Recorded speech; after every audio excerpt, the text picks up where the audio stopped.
Salve, salve galera! Sejam bem-vindos para mais um Tributologia. Esse é o Tributologia número 57 de 2020. Olha que maravilha! Hoje já é 20 de setembro de 2020. Como o tempo está passando, eu acho que esse negócio de coronavírus é um buraco negro no tempo. Eu falo isso toda semana. Pessoal, além do tempo estar passando, o STF não está surpreendendo. O STF está mantendo a sua linha de praticamente se destinar a quebrar o contribuinte.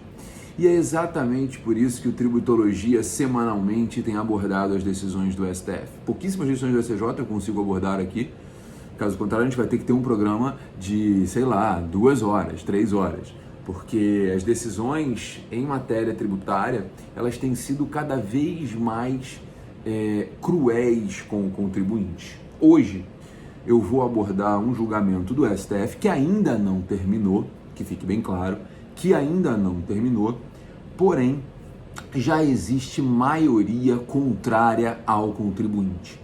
O caso que eu vou abordar hoje com vocês é o recurso extraordinário número 10.90.591. Recurso extraordinário 10.90.591. Esse recurso extraordinário, em que são partes a União e a DOCA Sul, Assessoria, Consultoria e Comércio Internacional Limitada, de relatoria do ministro Marco Aurélio, analisou, ou melhor, ainda está analisando, porque o julgamento não terminou, ainda está analisando a possibilidade da Receita Federal reter a mercadoria na importação, caso entenda que há um subfaturamento dessa mercadoria.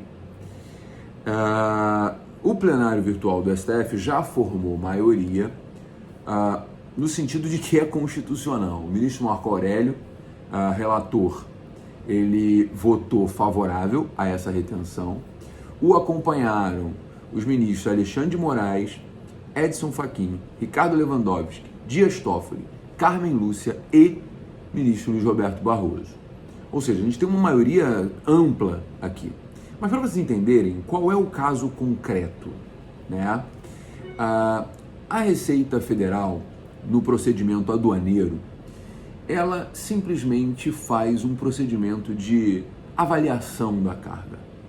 A Receita faz uma avaliação da carga e ela sempre fez esse condicionamento da liberação da mercadoria após o pagamento da diferença do valor do tributo arbitrado pela autoridade fiscal, pela Receita Federal, nesse procedimento de avaliação da carga. Qual é o problema disso? Né? A Receita Federal avalia a carga do jeito que ela bem entende. Não existe um critério objetivo para avaliação da carga. E aí eu critico mais uma vez o STF. Porque isso demonstra que o STF precisa entender do procedimento. Eu não sei se talvez o melhor mundo dos mundos seria o STF baixar em diligência para entender o funcionamento desse troço no dia a dia.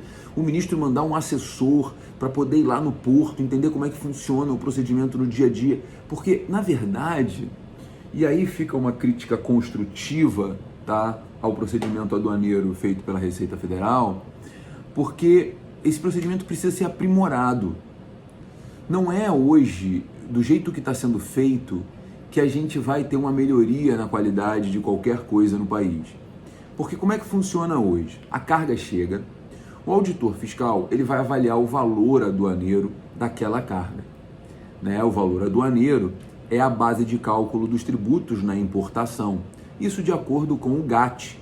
O Brasil é um país signatário do GATT, que é um acordo tarifário, e a base de cálculo do imposto de importação tem que levar em consideração exatamente esse conceito trazido pelo GATT. Bom, até aí tudo bem. E o conceito trazido pelo GATT é o conceito de que qual é o valor da operação? Quanto foi pago por aquela mercadoria? Na verdade, tecnicamente, né, o conceito seria qual o valor aquela mercadoria alcançaria em condições de livre comércio. Bom, até aí tudo bem, em condições de livre comércio, você vai adquirir aquela carga pelo valor da compra, né? Tecnicamente você está comprando de livre comércio, beleza. O problema é que assim, se nós considerarmos o custo Brasil para compararmos com mercadoria importada, não há câmbio que faça com que a nossa mercadoria seja competitiva. Não há câmbio que faça com que a nossa mercadoria seja competitiva. Só a tributação é 36% do PIB. né? Só o custo para preencher obrigações acessórias, de acordo com os institutos de direito tributário no Brasil, principalmente o Instituto de Planejamento Tributário, né? Você vai ter hoje no Brasil pelo menos 5 meses só para preencher obrigação acessória. De acordo com o BID, são 1.501 horas por ano para preencher obrigação acessória. O custo do Brasil é enorme, é monstruoso. E aí comparar o preço de uma mercadoria importada da China, por exemplo, com a mercadoria produzida no Brasil idêntica, é um 7-1. É um 7-1. Então, assim, esse tipo de decisão do STF me preocupa porque demonstra nitidamente, aliás, eu acho que é a segunda semana consecutiva que eu falo isso, demonstra nitidamente um desconhecimento do STF do funcionamento prático da situação. Porque o que o STF entendeu? O STF entendeu, então, que se a Receita Federal entender no procedimento aduaneiro que a carga está subfaturada,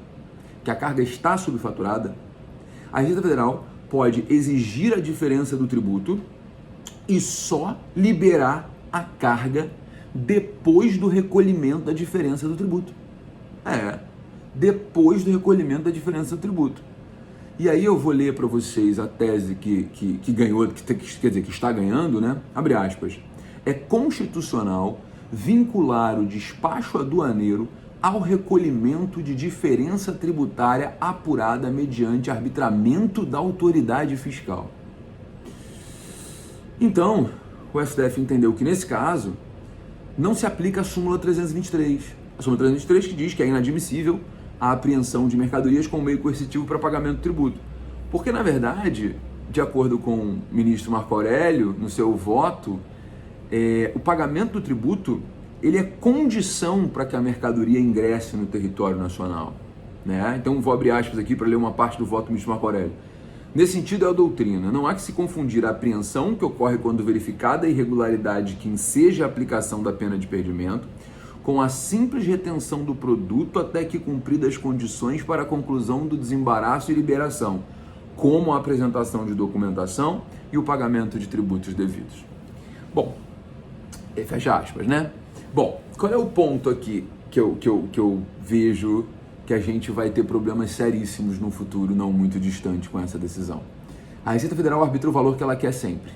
E o problema é o critério de competição, o critério de comparação que a Receita Federal adota. Gabriel, mas como é que você sabe disso? Porque eu trabalho com processo aduaneiro, né? Eu tenho muitos processos aduaneiros lá no escritório, eu trabalho com direito aduaneiro. Então, o que acontece? Direito aduaneiro mesmo, tá? Não é só a parte tributária, não. Toda a parte de regulamento aduaneiro a gente trabalha. Então, o que acontece é o seguinte, eu vejo isso na prática todos os dias. O auditor fiscal ele arbitra o valor com base em um critério adotado por ele. Então, por exemplo, a mercadoria vem da China. E aí o cara comprou, sei lá, tripé de celular desse que eu estou usando, que está todo mundo usando, está todo mundo comprando. Ring light, por exemplo, um ring light, né? E eu não estou usando ring light agora, mas enfim, um ring light que você bota no celular para poder iluminar seu rosto e ficar melhor o vídeo, que está todo mundo fazendo vídeo, live, etc, etc. Beleza. O cara trouxe uma carga de ring light da China. Quanto custa o ring light na China? R$1,50. É $1,50. É um ring light. O cara comprou 3 containers de ring light, vai sair por $1,50. Pô, Gabriel, mas aqui ele custa R$200. Ele custa R$200 na loja. É exatamente isso. E daí? O que eu posso fazer? Faz parte do show. Vai lá na China, compra 3 containers e traz ring light. Agora, qual é o problema disso? O auditor fiscal ele vai comparar o preço do ring light comprado na China, na quantidade absurda, com o preço do ring light vendido na loja. Ele vai comparar o 1,50 comprado no atacado, lá direto na China, direto do fabricante, lá no interior do fim do mundo na China, né? Onde, enfim, muitas vezes a gente sabe bem que tem problemas até de legislação trabalhista, mas tudo bem, isso daí não estamos discutindo agora. E aí ele paga $1,50 e aqui vai ser vendido a 200, problema do Brasil. Quer dizer que o problema está aqui, o problema não está lá. Agora, para a gente corrigir o problema que está aqui é muito difícil, não é? Claro, é óbvio, porque vai ter que mudar o sistema, vai ter que mudar o sistema de privilégios do servidor público, né? Vai ter que mudar o sistema de remuneração do servidor público que ganha muitos penduricalhos e que, principalmente o caso do STF, não vai para a reforma administrativa, né? Mas tem que manter esses privilégios. E como que mantém? Com carga tributária. Então a gente mantém uma carga tributária elevadíssima. E a mercadoria vai ser vendida a 200, ninguém sabe por quê. Porque olha só, ele chega a $1,50 e aí eu vou aplicar toda a tributação aduaneira que vai aumentar ele em mais ou menos 100%, 120%. E aí esse troço já vai para 3 dólares e 50. E aí quando esse troço vai para 3 dólares e 50, né, só com a tributação de entrada, eu vou ter que recolher tributo na saída, porque agora eu tenho que recolher IPI na revenda de importado. E eu tô falando em dólar, tá? E aí mais uma tributação de saída, esse troço chega a 4, 4,5, 4,50. E aí vai para o distribuidor vai ter que ter o lucro dele para poder vender para o cara para chegar lá no varejo. No frigir dos ovos, esse produto vai chegar lá no varejo a praticamente, sei lá, 20 dólares, 15, 20 dólares. E como o dólar está 6, eu já cheguei aos 120. Ah, mas o cara está com uma margem de lucro de 200. Não. O varejo vai ter que vender também. O varejo vai ter que vender, o varejo vai ter que pagar tributo, o varejo vai ter que ter lucro. Então ele não tem 100% de lucro. Acredite. Ele vai ter muito menos que isso, porque ele ainda vai pagar 20% de ICMS, dependendo do estado, se for aqui no Rio de Janeiro, que é um tributo que incide por dentro, de acordo com o que o STF entendeu. Então, assim, é muito fácil você fazer uma composição de preço que você considere 1,50 num produto que vem da China, comparando com o preço da ponta final de venda. Porque a ponta final de venda suporta toda a carga tributária brasileira. Ah não, Gabriel, mas o auditor ele vai lá e compara com o AliExpress. Ok, o AliExpress ele vende, o Alibaba, enfim, ele vende para o consumidor final ou ele vende no atacado? Que eu saiba, o Alibaba vende para o consumidor final. Eventualmente tem até alguns itens que são vendidos no atacado. Alguns, não são todos. E aí você tem mais um problema. Ou seja, o critério de comparação é ruim. E aí vamos lá, Gabriel, mas qual é o problema dessa retenção? O problema dessa retenção é muito simples. Não existe contraditório. Gabriel, existe sim. O contribuinte pode impugnar esse contraditório, não pode? Porque se ele fizer essa impugnação administrativa, a Receita tem até 360 dias para analisar qualquer requerimento administrativo. Nesse caso, ok, a gente está falando de regulamento aduaneiro, pode ser que eu consiga encaixar a aplicação do decreto 6759 para que o auditor responda em 8 dias. Não vai responder em 8 dias, tá? Não vai responder em 8 dias, já deixo claro isso, que na prática não acontece. Aí você impetra o mandado de segurança foi obrigar esse cara a responder em 8 dias. O cliente já teve que gastar dinheiro com o advogado. E aí, nesse tempo, extrapola o free time, que é o tempo que aquele container que trouxe a carga importada, que é do armador, que não é do importador, aquele container ele vai ter um free time para ficar no Brasil. E no momento em que estoura esse free time, esse tempo livre desse container aqui, começa a contar despesa diária e em dólar de demurge. Demurge é o preço da sobreestadia do container.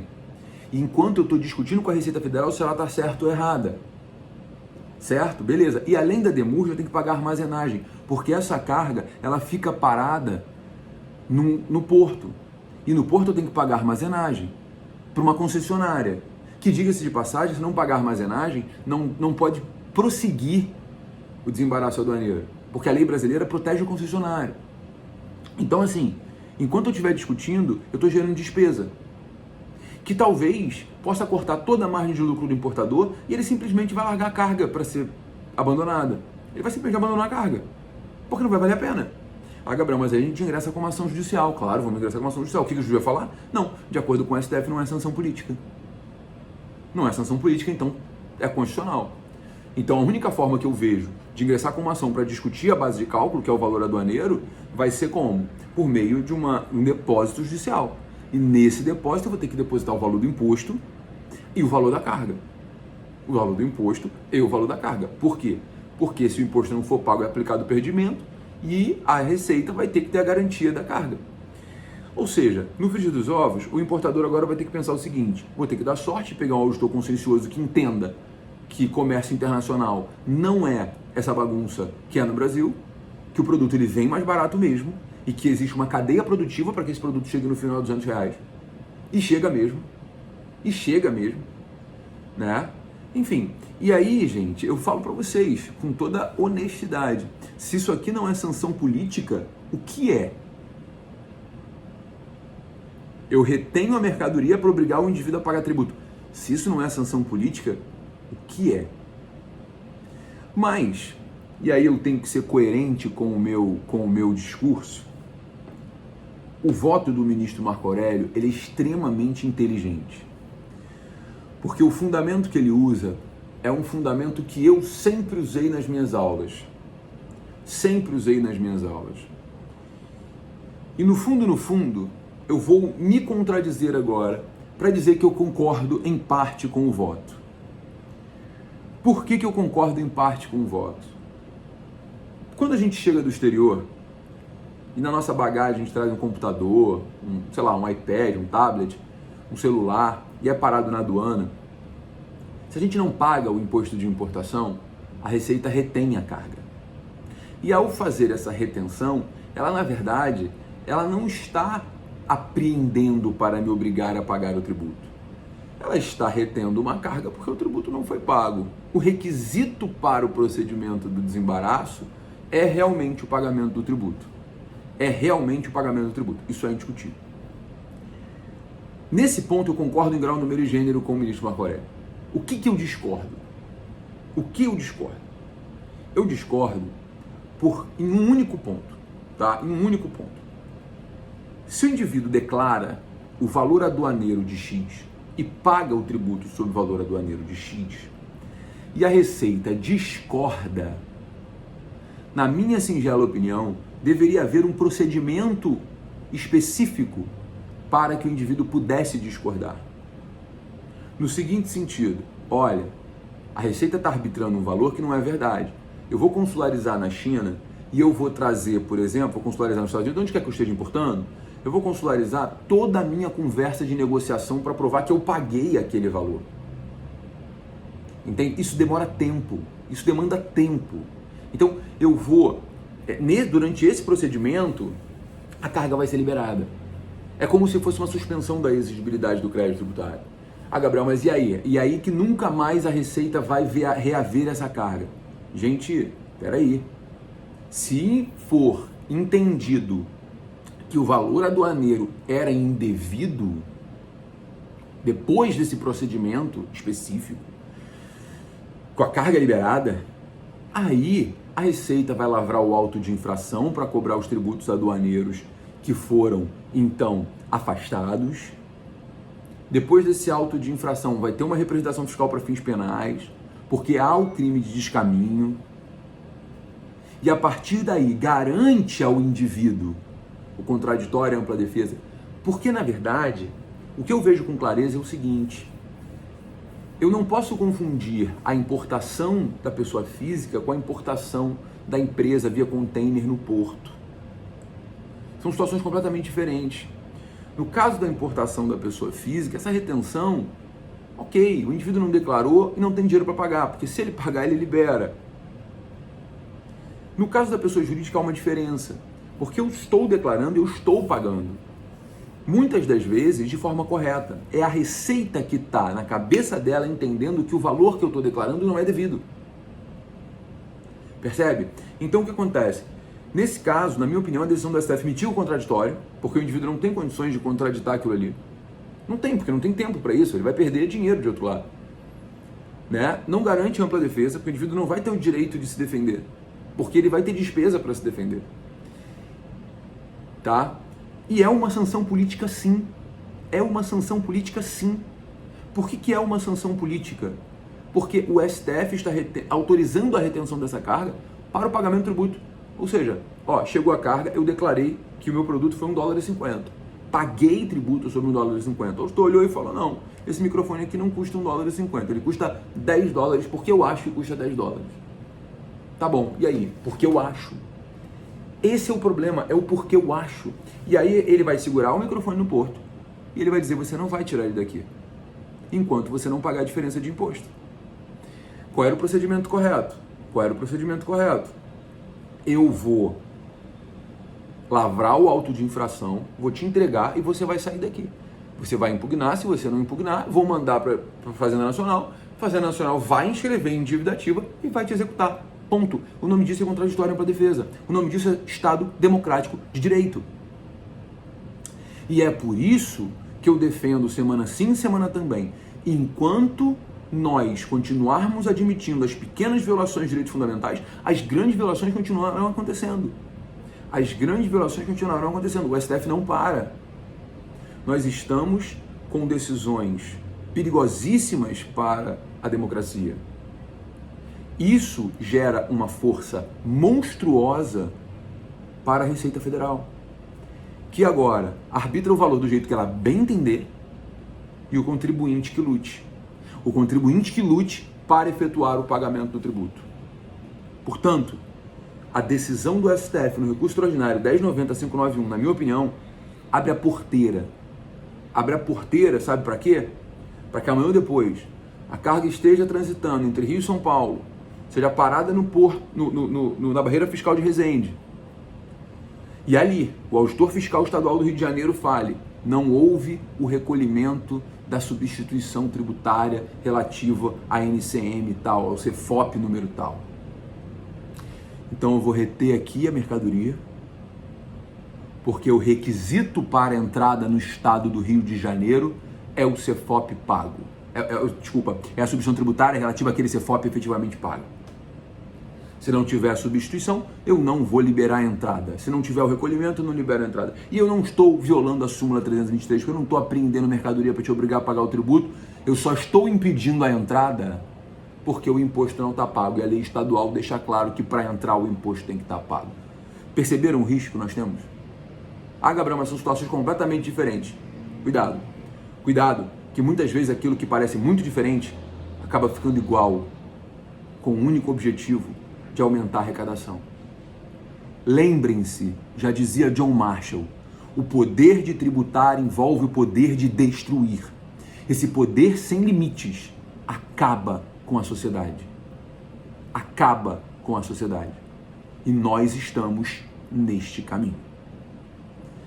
Gente, desculpa me alongar, normalmente tributologia não passa de 20 minutos, esse é o meu objetivo, mas esse assunto realmente é um assunto que me preocupa.